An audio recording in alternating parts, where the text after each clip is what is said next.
Ang kalisdanan o mga kasakit igsuon, duha na siya may atong hantungan.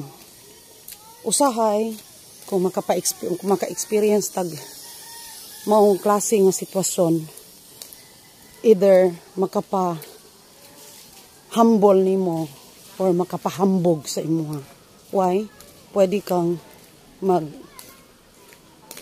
madinumtanon, pwede kang maging bitter, pwede kang maging hater, o ang worst kay pwede nimo dumtan ang Ginoo, pwede nimo kasilagan ang imong katawan, all the situations kasilagan ang imong mga igsuon. Pero kung makapahambol na nimo ang imong kalisod, ang imong mga kasakit, mapaubsanon kanimo igsuon, grasya ka na.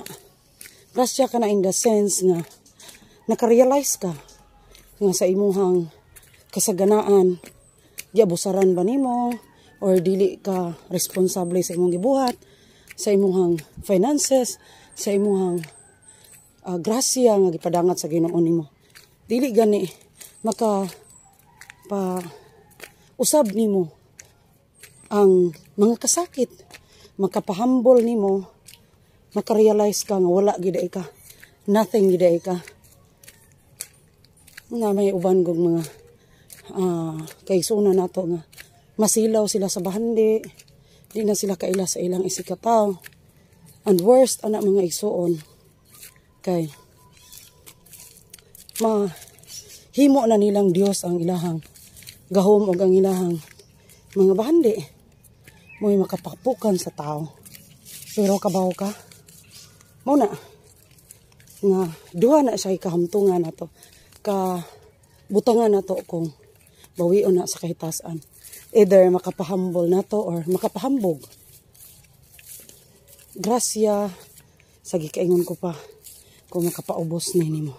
Mahimo kang mapausanon, o mahimo kang mudawat sa imuhang kawala. Nga wala gid siya kung wala kay mahimo kung wala gid siya. So gasa kay na.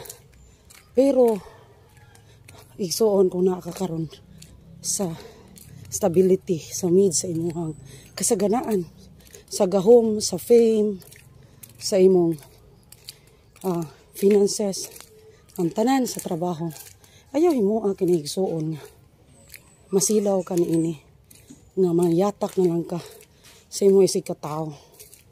Be kind o be humble ra gihapon. Bisan pa og unsa pay naabot nimo. Kay mabot ra bag yung panahon igsuon, musugot kag sa dili. Mo lubad gid ta. Maabot gyud ang panahon nga kita mawad-an og kusog. Maabot gyud ang panahon nga kita usab wala nay nada. Mao nang hinaot ta binantayon ta igsuon, no. Dili gid ta masilaw kanang mga gid ta guidance sa Espiritu Santo nga bisan pa man sa kangit-ngit sa atong giagian, bisan pa man sa mga kalisdanan nga gipadangat nato sa kinabuhi, o bisag unsa man ang imong naabot, kalisod nga imong naagian aron nimo maabot, makapahambol unta gihapon na nimo, magpabilin unta ka nga kanang kasaligan, mapabilin kang buutan, no, sa grasya nga gipadangat sa Ginoo nimo. Maninguha lang kita igsuon, no, kung asa man ka karon, kung unsa man ka karon sa imong estado sa kinabuhi. Importante nga maayo ta sa pagsikataw, maninguha ta sa dapit nga maayo ta, manahimo tang blessing nila. Ikatong atong mga weakness, wala man tayo mahimo anak. Kaya fight na lang gina nato nga tong nga di lang gid ta mapukan sa atong kahuyangan. No? So nga na mga igsuon, hinaot pa unta nga magdagan ta nga madasigo ning kinabuhi bisag dili na gayod masabot. Di na gayod masabot ang atong kinabuhi. No?